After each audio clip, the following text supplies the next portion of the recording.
السلام عليكم. كثير سألني عن المعرض أو الصور بعد ما فك سناب من الحظر بطريقة الآيسلاند اللي شرحتها. طبعا أنت متبند عن فيديو حل مشكلة سناب المحظور مؤقت لأجهزة الأندرويد، نزلته من فترة طويلة وحل قوي، يعني حل جذري. شرحت أصله بالوصف أو أول تعليق مثبت. روح للفيديو، طبق الشرح وضبط امورك. تعال بعد ما تضبط تليفونك وفتح معك سناب وضبطت امورك. اكثر انت تسالني بعد ما افتح سناب المتبند بالطريقه هذه ما احصل الصور او وين احفظ الصور. ففعلا كان الشرح ناقص، طريقه بسيطه جدا. وكثير يسالوني لو دخلنا سناب الا الصور او المعرض راح تحصله ما في لا صور ولا شيء. طيب شنو حل المشكله هذه؟ حلها بكل بساطة انك تستنسخ المعرض اللي عندك.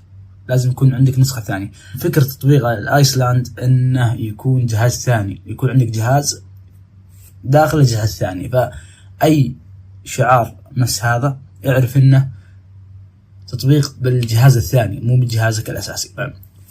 بكل بساطة تدخل تطبيق الآيسلاند خيار الثاني وتدور المعرض، او على حسب عندك، يعني يمكن من جهاز اندرويد لجهاز اندرويد يختلف الاسم، بس على الاغلب يكون اسم المعرض. عندك محرك البحث فوق تقدر تضغط عليه وتبحث عن اسم المعرض. طبعا انا هذا وحصلته، تضغط عليه بعدين تضغط استنساخ اللي هي علامة الزائد. خليني اوضحها لكم بالكاميرا. بعدين يقول لك كلون اب تو ايسلاند. انا ما راح يعطيني الخيار هذا لاني انا ناسخه وخالص موجود عندي. طبعا نزل معه بعد مشغل فيديوهات، الاشياء اللي تستخدمها تنزلها معه. المعرض صفر. لو الحين مثلا بلتقط صورة ما راح يلتقط غير نزل برنامج الكاميرا. يعني مثلا بلتقط الصورة هذه اروح لسناب، اضغط على المعرض، صورة صورتها بالكاميرا وهي بالمعرض. مثلا حتى لو صورنا الحين بسناب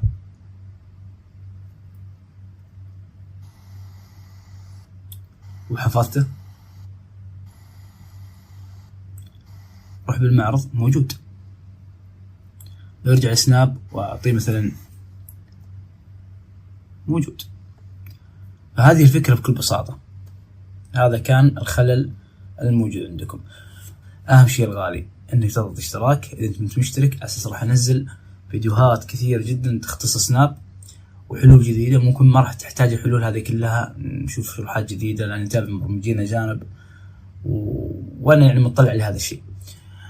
فخلك مشترك إذا أنت مشترك، وفعل زر الجرس أساس أول ما نزل فيديو يبين عندك، وعطني لايك على أساس يرتفع الفيديو ويشوف أكثر من شخص يستفيد منه. وفي حركة حلوة لو تضغط مشاركة، بس تضغط مشاركة نسخ الرابط بس، او انه مشاركة وارجع، راح ينتشر الفيديو بنسبة اكبر. ضبطت معك وحليت المشكلة او اي شيء اكتب لي بالتعليقات. حتى حليت المشكلة اكتب بالتعليقات حليتها وضبطت، يعطيك العافية، اي كلام حلو.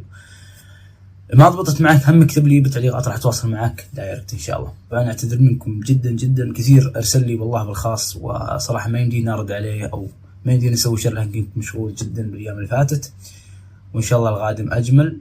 ولا تنسى اهم شيء خليك مشترك وفعل زر الجرس. الاشتراك اهم من كل شيء عشان تتابع اخر تطورات سناب او مشاكل سناب. ممكن ينزل اليوم بكره شيء جديد ما ادري، فخليك مشترك او فعل زر الجرس. اول ما ينزل فيديو اعرف انه نزل شيء جديد لسناب. يعطيكم العافيه، شاكر وقتك اللي تابعتني فيه. السلام عليكم.